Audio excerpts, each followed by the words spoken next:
There is a date in the history of Mexico celebrated in our civic calendar, but nowadays it is more celebrated in the United States than in Mexico itself. I'm referring to Cinco de Mayo, and I pronounce it that way because that's how it's often said in the United States.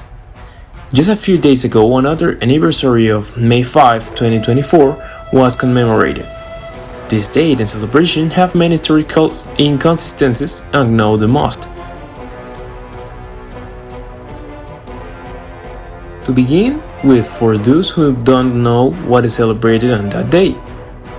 On May 5, 1862, in the area of the forts of Loreto and Guadalupe in the state of Puebla, a great battle took place between Mexicans and advance of Napoleon III, so-called best army in the world.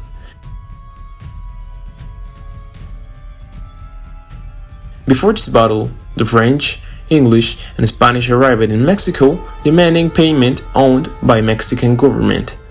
Juarez, at the time, managed to convince the Spanish and English to accept small payments to settle the debt, with both forces withdrawing from the country. Not so the French, who starting from Córdoba, Veracruz, intended to take Mexico City and make Mexico a French colony again to exploit its resources and also the counterbalance of the United States in America. In the battle, Ignacio Zaragoza, with his army, was able to repel the French advance, forcing them to retreat to Córdoba. After the victory, Zaragoza died months later on September 8 of that year from typhus. What few even in Mexico know is that there were several battles of Puebla over several years, but almost no one talks about them, focusing only on the one of May 5, 1862. The Second Battle of Puebla, of Siege of Puebla, lasted from March 16 to May 17, 1863. In it, the bulk of the French army with new generals and reinforcements returned almost a year later. Marching on Puebla, they defeated and pushed back the Mexicans, taking the Angelic City and the Mexico City on July 7, 1863. This led to the arrival of Maximilian of Habsburg, who ruled part of the country with Mexican and French support. The defeat is the Second Battle of Puebla forced Juarez's government to flee to north of the country. And the Third Battle of Puebla occurred on April 2, 1867. In it, after several years of war in the country, Porfirio Díaz defeated the French, expelling them from the city and pushing them back to the Gulf of Mexico. Months later, control of Mexico City was taken, with the Republicans again controlling the entire country. A month later, on May 15, 1867, the Republican troops entered the city of Querétaro, surrendering Maximilian and what little resistance he had left. Now, about these battles of Puebla, there are also many things that are not understood about May 5 and how it's celebrated today.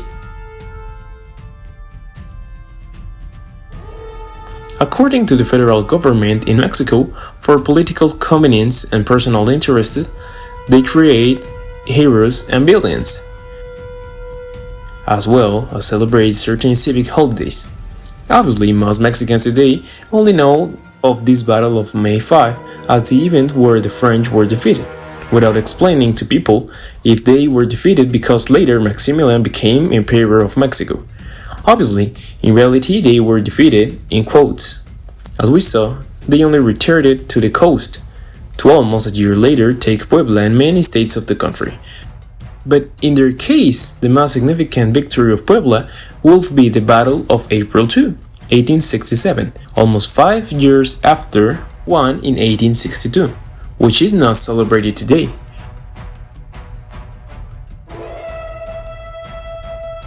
And this is because one of the generals who inflicted the most defeats on the French was Porfirio Díaz, who is one of our favorite villains in history.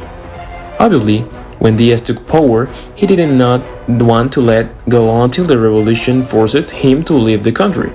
But before that, although the Battle of May 5 was remembered throughout time, during the time of Don Porfis, the biggest celebration for several decades was the Third Battle of Puebla, won by him. But since the revolution until our time, no achievements is recognized, giving all priority to May 5 and conventionally ignoring that Porfirio also played a prominent role in that first battle in the area of the Camotes, forgetting him and giving all recognition to Zaragoza and other generals.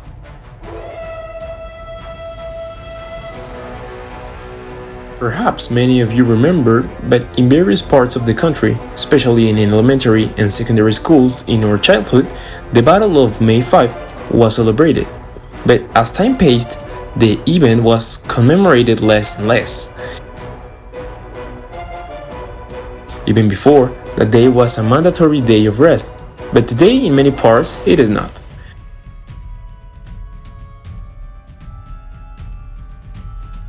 Of course, it is still celebrated in Puebla or in the Peñón de los Baños with representations parades, but in much of the country the event is now very unnoticed, being celebrated more in the United States than here. The background of this phenomenon is first found and that after the expulsion of the French from Mexico, May 5 was celebrated, and in some places where it was celebrated was in parts of Texas, where since 1845, that is, 70 years before the First Battle of Puebla, Texas ceased to belong to Mexico. There were celebrations on United States territory due to Ignacio Zaragoza being born in Texas in 1829, when it was still Mexican territory, thus remembering their fellow countrymen, who would even be called the Border Chicano, while in Mexico, especially during the era of Porfirio Diaz, priority was given to the celebration of the last Battle of Puebla.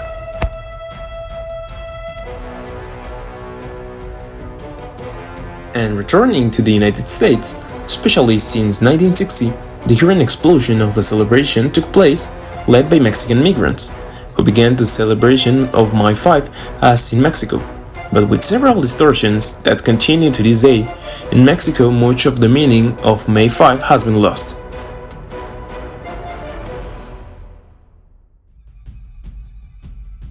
Although, as we said, in some places it is still celebrated.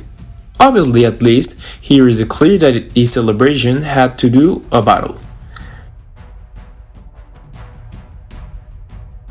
But in the United States, this event is celebrated even by American presidents, keeping the hidden sense that being that celebration is celebrated, the defeat and subsequent expulsion of European powers from America.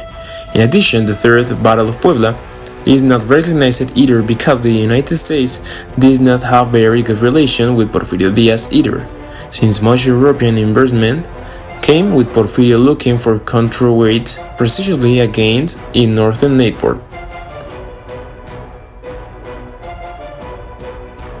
Therefore, the increasingly common celebration of May 5 entails that phrase of American for the Americans, of course believing the USA to be the only American owners of the continent. That's why today May 5 has more relevance there than in Mexico.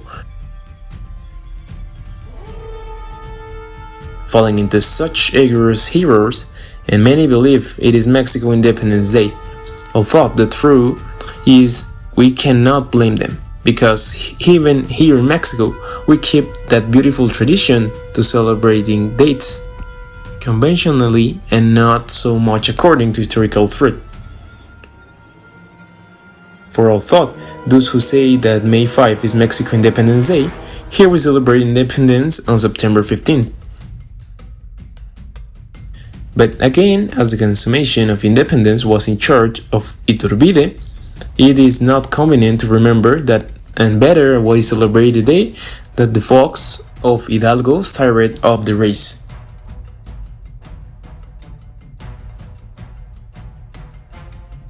Obviously, the celebrations of May 5 in the USA and Mexico are also very different.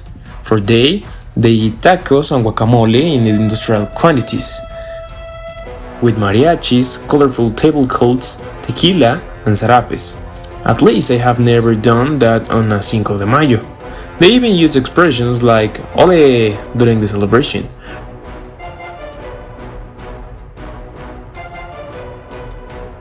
Phrases are also held, seeking to reconnect with the land of origin. From a commercial perspective, this day is one of the highest alcohol consumption day in the United States, representing significant economic activity.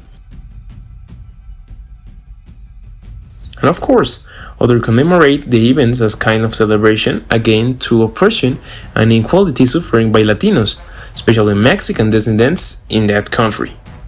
What we have today is a Cinco de Mayo celebration that is more commemorated in the United States than in Mexico. With facts unknown to the majority of the population here and there. A date that has been manipulated by both Mexican and the US governments as it suits them. Being important in some areas, falling into disuse in others, and regaining strength in others. Forgetting in the process other events that may be more important than those that occurred after May 5, 1862. But in the end, everyone can celebrate or not that date, not forgetting that there are many things being the annual celebration of Cinco de Mayo.